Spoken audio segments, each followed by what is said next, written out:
So, I guess everyone is familiar with the opening. Everyone's familiar with that, huh? So, let me ask you, what comes to your mind whenever you hear that sound? Anyone? That sound comes from a site in which we often tend to visit it for us to have some sort of motivation when doing something. Right, huh? So I guess since you are very familiar with our opening, with my opening rather, I guess all of you have now a little background of what would be our topic for today's session. It's all about sex. Yes, you heard it right. Our topic for today is about sex. Yes, sex. I mean S-E-X, sex. But before we proceed to our topic for today, or for our session rather, let me first have a little disclaimer. So, if you're sensitive, if you're very sensitive, and if you are very conservative, this session isn't meant for you to listen. As this topic requires my listeners to have an open mind, for them to have some knowledge about what is really about having sex.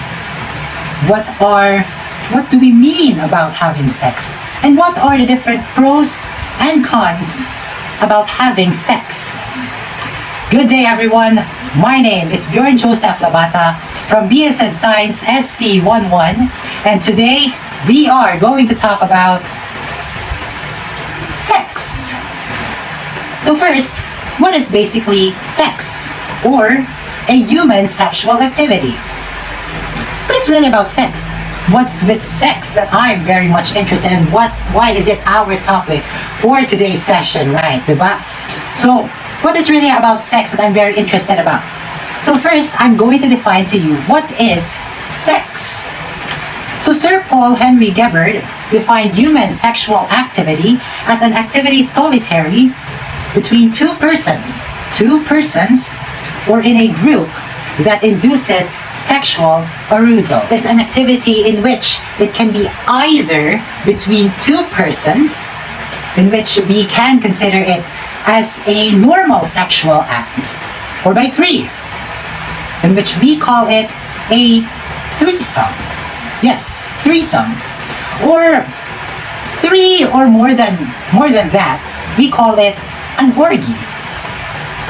Sounds weird, right? Diba? So, what do we mean about sexual arousal? So, okay, sexual arousal by Planned Parenthood define arousal as the feeling of being turned on, especially when you are having sex. So, now, for those who have experienced sex with their partners, let me ask you, especially for the boys, let me ask you, have you been turned on while you are having sex with your partner?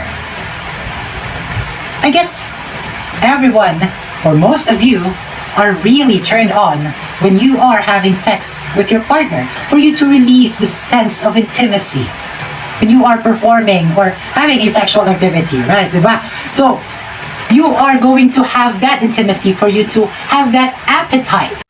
Basically, there are two types of sex. The protected one and the unprotected one. First, we are going to talk about the protected sex. So, what do we mean about a protected sex? What is a protected sex?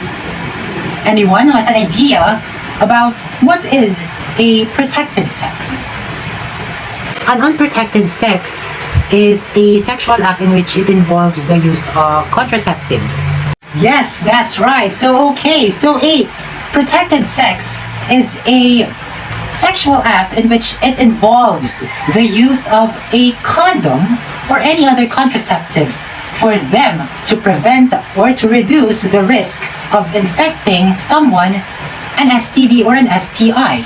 An STD is what we call a sexually transmitted disease. An STI, it's the sexual transmitted infection. So both of them are like, synonyms or like alike to each other. So Better Health Channel stated that safe sex is sometimes referred as the safer sex because condoms and other forms of contraceptives aren't 100% effective in preventing those STDs and STIs. But it could help on reducing or lessening the effect or the risk of you transmitting someone an STD, especially if you are infected by an STD or an STI. Now, moving on, we have the unprotected sex. I guess it's the antonym of what is a protected sex. If once we say a protected sex, it's a sexual act in which it involves the use of a condom or a contraceptives or any form of contraceptives. While an unprotected sex is a kind of sexual act in which it does not involve the use of condom. Some says that an unprotected sex is what we call the dangerous sex. We now move on to discuss further the consequences of having an unprotected sex. So the risk of being transmitted of STD such as genital herpes, syphilis, the gonorrhea, and the most common, the HIV/AIDS.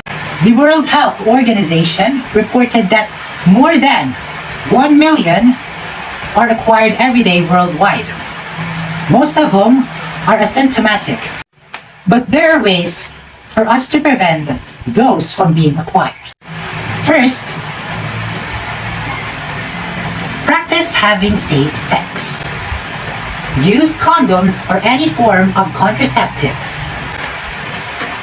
Cleaning or taking a bath before and after having sex. Now, what would we do if someone is infected by an STD? So for those who got infected by an STD, first they have to consult a doctor, or they have to consult a doctor. You know what? Prevention is really better than cure. That is why we must first think what would be our actions before even executing. That's it. I hope all of you learned on this topic. I hope everyone gets knowledge about, what are the things we must prevent, especially when having sex. I hope everyone learned something from this session. Have a great day ahead.